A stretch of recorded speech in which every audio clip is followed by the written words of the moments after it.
Hi everyone, it's me, Dr. Stacy Betancourt, with another edition of Making Sense with Dr. Stacy. Today we talk about taking charge.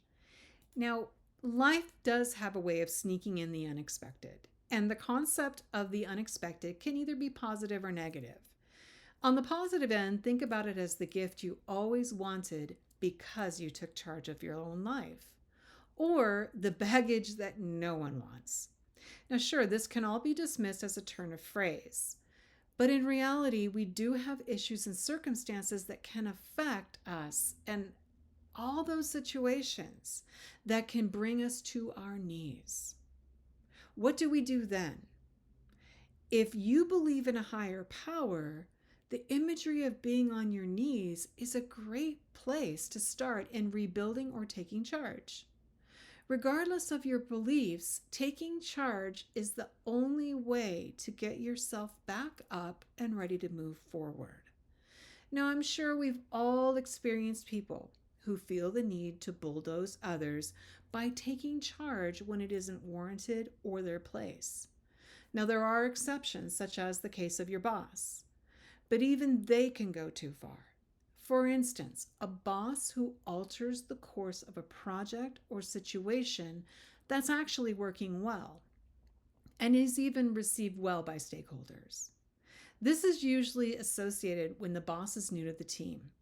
They like to derail, and whether they do it intentionally or not is hard to say, but they derail what's working simply because they can't appreciate something that's working that they weren't a part of.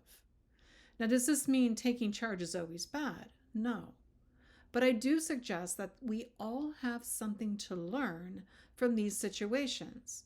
For instance, at what point is taking charge not a good idea? Well, obviously, if you have a boss who lacks confidence in their skills and thus cannot embrace the systems in place or appreciate the benefits of the program that they weren't the masterminds over, there isn't much one can do unless you choose to seek employment elsewhere. But that, as we know, is not always feasible. If this is the case, the best thing that can be done is to sit back and observe. Seek to understand, what is it that the individual is trying to do as you navigate your place in the scheme of things. Take your time in this situation, and it's important to know if you're still suited within the overall vision of the company.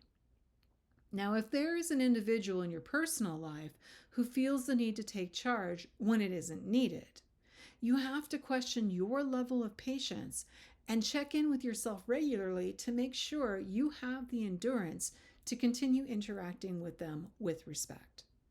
If you wish to keep the person in your life, then it's advisable to set limits in what you'll expect from the other person. And finally, if you are someone who feels the need to take charge in every instance, understand that this way of life is exhausting. You need to ask yourself, what is your motivation in trying to take charge of all the circumstances of the people and the world around you? What is your end goal? Lastly, how do you take charge of your own life and live it? If you're spending so much time trying to take charge of others, should you continue to do this? And if you're finding that people are less likely to engage with you, they avoid being with you, or stop talking to you altogether, then it might be time to spend some quality time in reflection. I also encourage you to seek the help of a coach who can help you process your whys.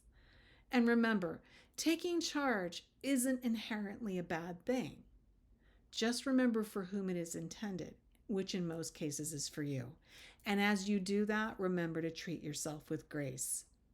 Remember that you're on a journey and your journey matters, the same as others. Treat others with grace because you know what? Their journey matters.